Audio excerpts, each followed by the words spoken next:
ہاں جی، اب ہم نے بات یہ کرنی ہے کہ جو تین دنوں والی شاد لگی ہوئی ہے، یہ جس بھی حرف کے اوپر آئے اس حرف کو ہمیشہ دباتے ہوئے اور ٹھہرتے ہوئے ادا کیا جاتا ہے، یعنی اس حرف کو جما دیتے ہیں۔ اب جیسے کہ اب یہ واؤ کے اوپر آئی ہے شد، ٹھیک ہے۔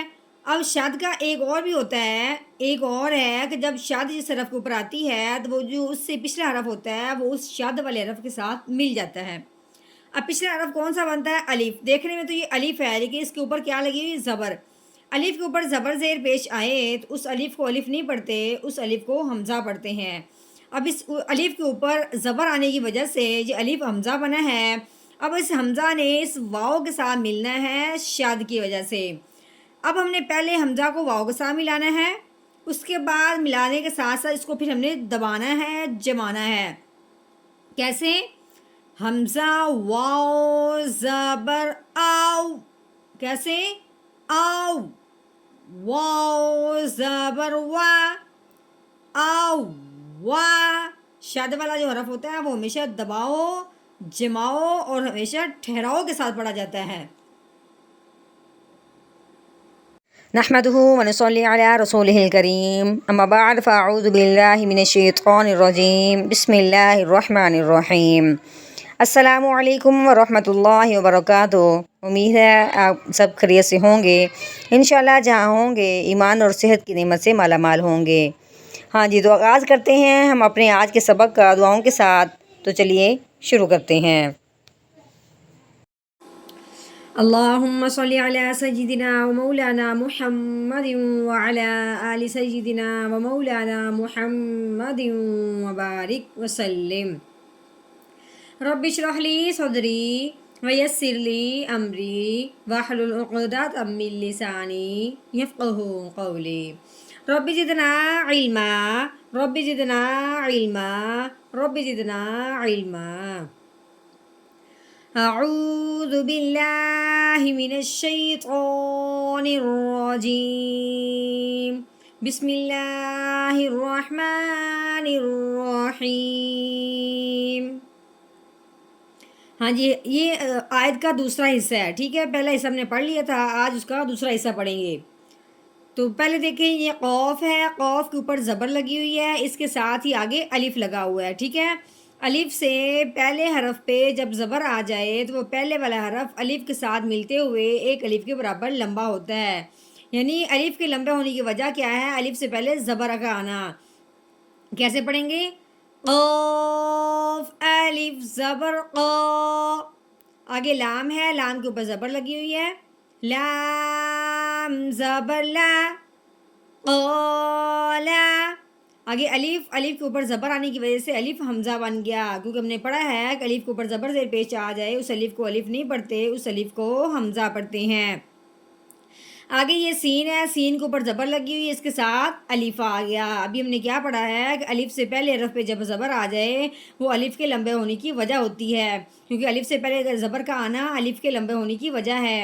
اب ہم نے سین کو الف کے ساتھ ملاتے ہوئے ایک الف کے برابر لمبا کرنا ہے، تو کیسے پڑھیں گے؟ سین الف زبر سا، آسا۔ آگے تو کے نیچے زیر یا کے اوپر جزم آنے کی وجہ سے یا ساکن ہو گیا۔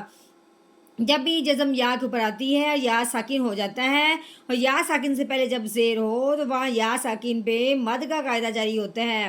مد کا مطلب ہوتا ہے لفظ کو لمبا کر کے پڑھنا۔ اب یا ساکن سے پہلے زیر ہو تو اس یا ساکن کو لمبا کرتے ہیں۔ اب ہم نے کرنا کیسے ہے کہ تو کو ہم نے یا ساکن کے ساتھ ملاتے ہوئے ایک الف کے برابر لمبا کرنا ہے۔ کیسے؟ او یا زیر طی، آساطی۔ آگے رو کے اوپر پیش ہے، اس کے آگے الف ہے لیکن یہ الف نہیں پڑھا جائے گا، کیوں؟ آگے لام کے اوپر جزم آ گئی ہے، لام کے اوپر جزم آئی تب لام ساکن ہو گیا۔ ساکن حرف جو ہوتا ہے وہ پچھلے والے کو اپنے ساتھ ملاتا ہے۔ اب ہم نے رو کو لام ساکن کے ساتھ ملانا ہے، اس لیے اب ہم نے درمیان والا الف نہیں پڑھنا۔ کیسے پڑھیں گے؟ رو لام پیش رول، اساطیر ال۔ ہاں جی، آگے ہے الف، الف کے اوپر کیا لگی ہوئی؟ زبر۔ الف کے اوپر زبر زیر پیش آئے اس الف کو حمزہ کہتے ہیں۔ اب آگے جب دیکھا ہے واؤ کے اوپر 3 دندوں والی شد لگی ہوئی ہے، شد والا جو حرف ہوتا ہے وہ بھی پچھلے والے کو اپنے ساتھ ملاتا ہے۔ اب ہم نے اس حمزہ کو اس واؤ کے ساتھ ملانا ہے اس شد کی وجہ سے۔ تو شد والا جو حرف ہوتا ہے اس کو ہمیشہ دبا کے اور ٹھہرا کے پڑھتے ہیں۔ کیسے؟ حمزہ واؤ زبر آؤ، کیسے پڑھنا ہے؟ آؤ، واؤ کے اوپر کیا ہے؟ زبر ہے، واؤ زبر وا، آؤ وا۔ آگے لام، لام کے نیچے زیر آنے کی وجہ سے آگے جب دیکھا ہے یا ساکن ہے، یا ساکن ہو اس سے پہلے زیر ہو تو وہ زیر آنے کی وجہ سے یا ساکن لمبا ہوگا۔ ٹھیک ہو گیا؟ جب یا ساکن ہو اور اس سے پہلے زیر ہو تو وہ یا ساکن کے لمبا ہونے کی وجہ بنتی ہے۔ کیسے پڑھیں گے؟ لام یا زیر لی اولی۔ اب آگے نون ہے، نون کے اوپر زبر ہے، نون زبرنا اولینا۔ اب آگے جو گول دائرہ ہے اس کو آیت کہتے ہیں، اس کو وقف بھی کہتے ہیں، یعنی کہ وقف آیا ہے، یہاں پہ آیت مکمل ہوگی۔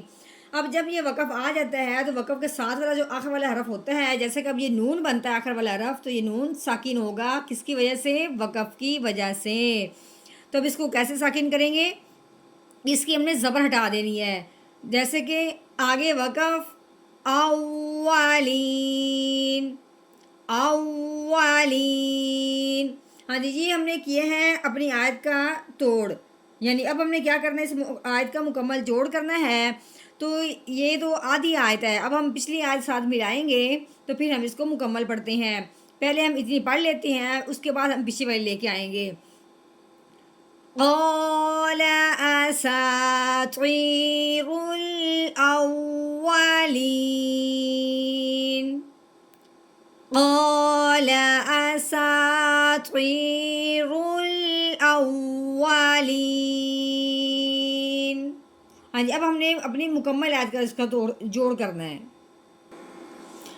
اعوذ باللہ من الشیطان الرجیم، بسم اللہ الرحمن الرحیم۔ اذا تتلی علیہ آیاتنا قال اساطیر الاولین، اذا تتلی علیہ آیاتنا قال اساطیر الاولین۔